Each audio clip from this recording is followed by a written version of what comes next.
That's called non-attachment. You are no longer attached to it, all right? And when you're not attached to it, then you're free to be the creative genius that you are. Until you do that, you have to do that with everyone in your life. That's a principle that works so magnificently. I'll give you another good example. I had dinner Friday night with a man who was going through a horrible divorce. Horrible divorce. He's an attorney, and his wife wants half of his law practice, and she wants the children, and she wants all of his money. Apparently she had an affair, and then he found out. They had a beautiful marriage, and now they're just going through all this hatred. He was sitting across from me at this beautiful restaurant down in Fort Lauderdale that we go to, and you could see the tears in his eyes. You could see the anguish in him. You could see that he had aged. This has been going on for 3 or 4 months. He had aged 10 years in 3 or 4 months, full of pain, and he wanted to spend the whole night telling me how right he was and how wrong she was. And he kept telling me that she had no right to do this, and how dare she treat me this way. You know that she even left letters there, and she was seeing him. She actually brought this man over to my own home. And he said, "So what do you think?" I said, "You need to be right, don't you?" And he said, "Well, I don't need to be right." What do you think of that? I mean, does she have a right to do any of that? I said, "Yes." "What do you mean, yes?" I said, "She did it. You can't undo what she's done." "Well," he said, "what do you think I should do?" "Do you think," I said, "I think you should forgive her?" He said, "I already did that. I already told her that, and she didn't." I said, "No, you don't have to tell her anything to forgive. I think you should just let it go. What are you defending? You look 10 years older than you did 4 months ago. You're so racked with pain that you can hardly get up in the morning, and your practice is all going to hell. You are depressed. Your blood pressure is going up. You're not eating. You're losing weight much too quickly, and you're suffering. You're suffering because you're not willing to forgive her." I said, "It has nothing to do with her." I said, "This is your test. I wish I could get inside your head and let you know that until you are willing to send her love for having behaved in a way that you find so horrendous, until you're able to do that, eventually you'll do it, because otherwise you won't survive. The organism cannot survive. Obviously, you're killing yourself right now. It's just a slower process. It's going to take a little while. Until you stop killing yourself, sooner or later, you're going to have to do it. So why not choose sooner and just forgive her? You don't have to remarry her." And he said, "Well, what about the money and all that?" I said, "How much does she want?" And he listed it. I said, "Give her that and a little more." She said what she wanted. I said, "Just give her more. You'll get it back. You will. It'll come back to you. Give her more." "Well," and I said, "and pay it in advance. Give her the money in advance. Let her know that you are not interested in being married if that's what it is. And that's fine. But you're not going to carry this around and practice it and practice it. You will find a serenity and a beauty and a peace in your life that you never thought could be there before. You never believed that it could be there. And it's right there. It's right there for you. All you have to do is forgive. All you have to do is understand that she's a human being and she made a mistake. You haven't made a mistake because she got caught and you haven't, or whatever. It's like, let all of that go. You will find so much enrichment in your life because now you won't be using up your present moments to convince yourself how right you are. It won't be important anymore. Being right is not necessary any longer. Just being happy is. One of the great secrets of the universe is that there is no way to happiness. Happiness is the way. You must carry that around inside of you. When you say forgiveness, you're not talking about the attitude that is, "I see this person who has wronged me. He's hurt me. I will overlook that." That's not what you're talking about. It isn't the perception that the other person has hurt me. Now see, first of all, the perception you have to get is that if I'm hurt, I'm hurting myself. Because I'm in charge of me, nobody else is.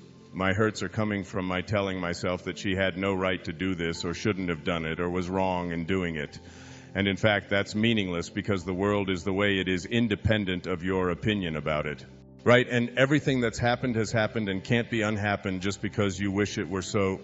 That's number one. Number two is, all I'm saying about forgiveness is that you become non-attached to your pain, to your anguish. You detach yourself from it.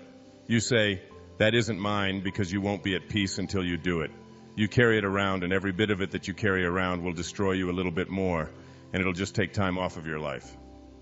So I'm not saying you forget and pretend, oh, this didn't happen. You become unattached to it. There's an analogy on the physical side. When we experience pain, that tells us we're making a mistake someplace. We've done something wrong.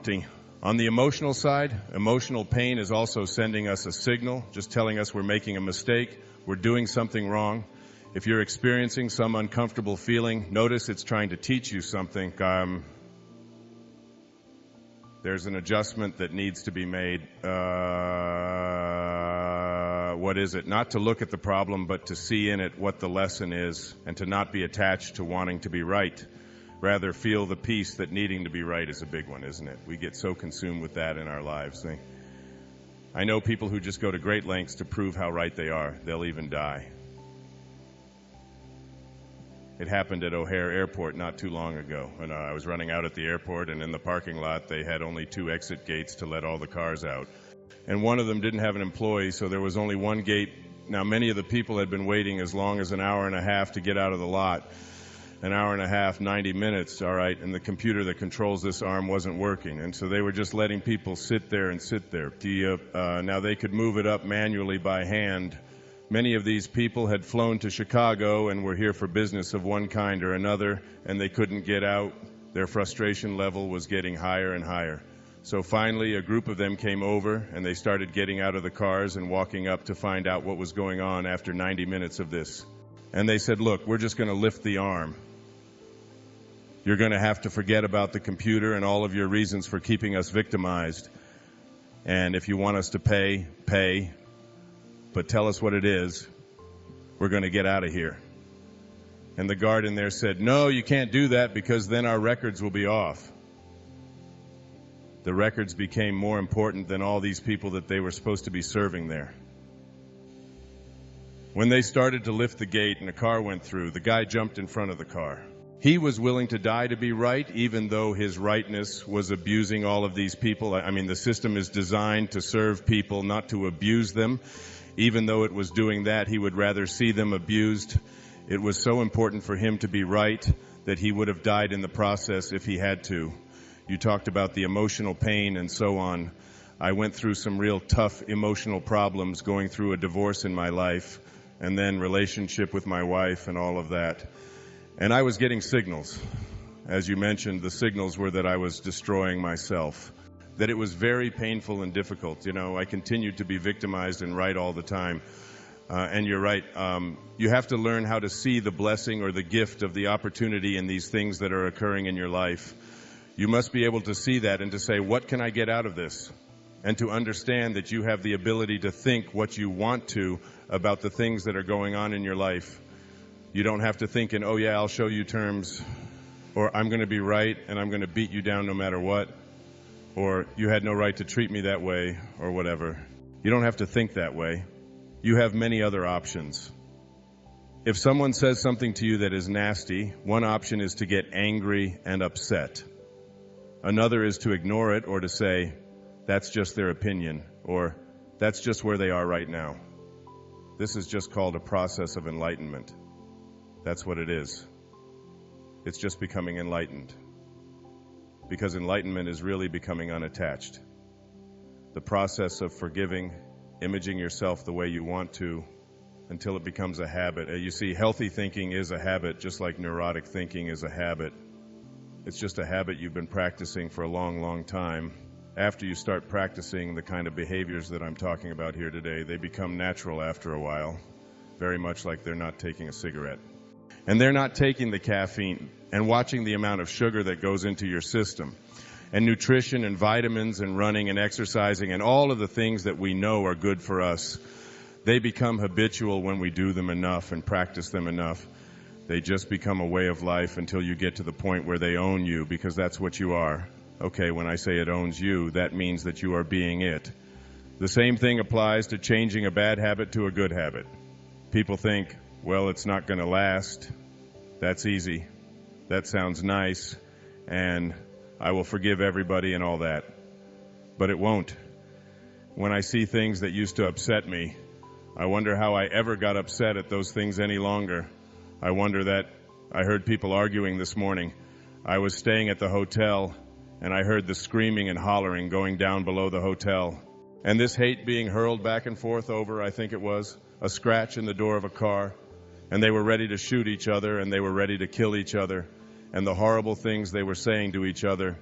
And I thought, I don't know how to do that anymore. I don't know how to, because I don't have that kind of stuff inside of me anymore. I wouldn't get myself to the place where it would destroy me. And the process of enlightenment is really the process of gradually practicing new ways of thinking, new ways of reacting, sending out more love until you just get to a point where you see the folly in all of it. You see the folly in all of the anger and all of the hate and all the depression. And you see it all as within your capabilities. And you can almost soar through life. You go with the flow, which is a cute little saying, but you go with it so much that you stop fighting the river. You stop trying to fight the currents and reverse them. And you go with it so well that you're overlooking so much. You're letting all of that go by you. And it becomes a very natural, wonderful process that if we do it with ourselves and we do it with enough people and we do it with enough children, will transform the whole world.